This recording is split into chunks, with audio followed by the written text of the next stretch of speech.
warahmatullahi wabarakatuh. Nama saya Putri Amelia dari Universitas Nasional, Fakultas Teknologi Komunikasi dan Informasi, jurusan Sistem Informasi. NPM saya 1970065160057. Di sini saya akan menjawab soal dari UTS mata kuliah Pengolahan Data Terdistribusi kelas R02 dengan dosen penguji Bapak Denny Hidayatullah, MMSI. Berikut jawabannya dari saya. Untuk soal yang pertama, mengapa diterapkan pengelolaan data terdistribusi dalam suatu organisasi? Karena tujuan utama pengelolaan data terdistribusi adalah untuk meningkatkan dan memperluas penggunaan komputer bagi pemakai pada end user bagi perusahaan. Selain itu, alasan organisasi dan otonomi pada sistem-sistem yang berpartisipasi, misalnya pada suatu kantor, perusahaan, atau organisasi, terdapat beberapa departemen. Dengan pengolahan data terdistribusi, data-data perusahaan dapat disebar ke tiap-tiap departemen yang bertanggung jawab atasnya. Lalu ada macam-macam pengaruh pengelolaan data terdistribusi pada organisasi. Yang pertama, departemen pemakai memiliki fasilitas komputer dan akses data yang lebih baik. Pengolahan data dapat online dengan waktu respon yang cukup cepat. Yang kedua, departemen pemakai bertanggung jawab dalam menggunakan komputer mereka. Yang ketiga, pemasukan data dipindahkan ke departemen pemakai sehingga mereka bertanggung jawab atas ketepatan datanya. Yang keempat, proses informasi fungsional dapat didistribusikan sedangkan yang strategi dipusatkan. Yang kelima, manajemen fungsional lebih efisien dan bertanggung jawab untuk kegiatan masing-masing, tidak lagi mempersalahkan komputer yang jauh. Yang keenam, manajemen strategi mempunyai logistik yang luas pada satu lokasi. Soal yang kedua, coba jelaskan beberapa resiko dalam pengelolaan data terdistribusi. Beberapa resiko dalam pengelolaan data terdistribusi. Yang pertama, masalah kompleksitas, yaitu bukan pekerjaan yang mudah untuk membuat pengelolaan data yang tersebar terlihat sebagai satu kesatuan. Administrator basis data mempunyai tugas ekstra untuk menjaga agar basis data yang tersebar di berbagai lokasi terlihat transparan. Di samping itu, pemeliharaan sistem-sistem yang berlainan lebih kompleks ketimbang pemeliharaan sistem besar yang utuh sebagai satu kesatuan. Tingginya kompleksitas juga dapat menyebabkan pembekakan biaya. Yang kedua, masalah desain, yaitu bahwa desain yang dibuat harus memperhatikan arsitektur komputer yang terdiri atas sistem-sistem yang terpisah. Selain itu, juga memperhatikan data yang difragmentasi atau dipecah-pecah ke dalam lokasi berlainan.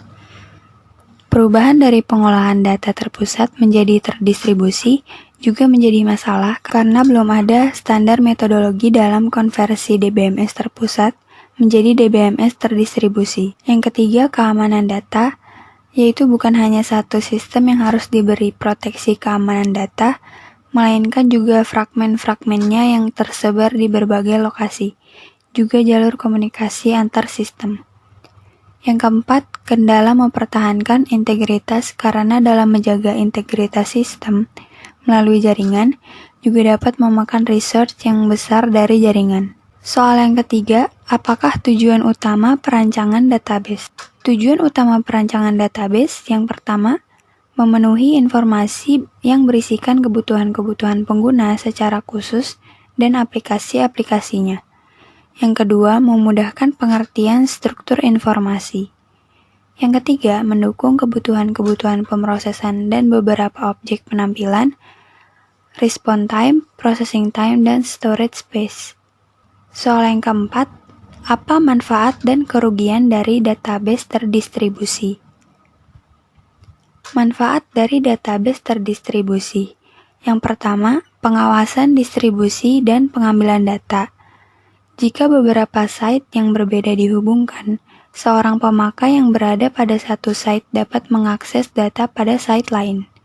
Contoh, sistem distribusi pada sebuah bank memungkinkan seorang pemakai pada salah satu cabang dapat mengakses data cabang lain. Yang kedua, reliability dan availability. Sistem terdistribusi dapat terus-menerus berfungsi dalam menghadapi kegagalan dari site sendiri atau mata rantai komunikasi antar site. Yang ketiga, kecepatan pemrosesan query. Contoh, jika site-site gagal dalam sebuah sistem terdistribusi, site lainnya dapat melanjutkan operasi jika data telah direplikasi pada beberapa site. Yang keempat, otonomi lokal. Pendistribusian sistem mengizinkan sekelompok individu dalam sebuah perusahaan untuk melatih pengawasan lokal melalui data mereka sendiri. Dengan kemampuan ini dapat mengurangi ketergantungan pada pusat pemrosesan. Yang kelima, efisiensi dan fleksibel. Data dalam sistem distribusi dapat disimpan dekat dengan titik di mana data tersebut dipergunakan. Data dapat secara dinamik bergerak atau disalin, atau salinannya dapat dihapus. Selanjutnya, kerugian database terdistribusi. Yang pertama, harga softwarenya mahal. Hal ini disebabkan sangat sulit untuk membuat sistem database distribusi. Yang kedua, kemungkinan kesalahan lebih besar. Site-site beroperasi secara paralel, sehingga lebih sulit untuk menjamin kebenaran dan algoritma. Adanya kesalahan mungkin tak dapat diketahui. Yang ketiga, biaya pemrosesan tinggi. Perubahan pesan dan penambahan perhitungan dibutuhkan untuk mencapai koordinasi antar site. Soal yang kelima, apa pemahaman dari replikasi data dan kapan biasanya replikasi data ini dilakukan? Replikasi adalah suatu teknik untuk melakukan copy dan pendistribusian data dan objek-objek database dari satu database ke database lain yang lokasinya terpisah secara fisik.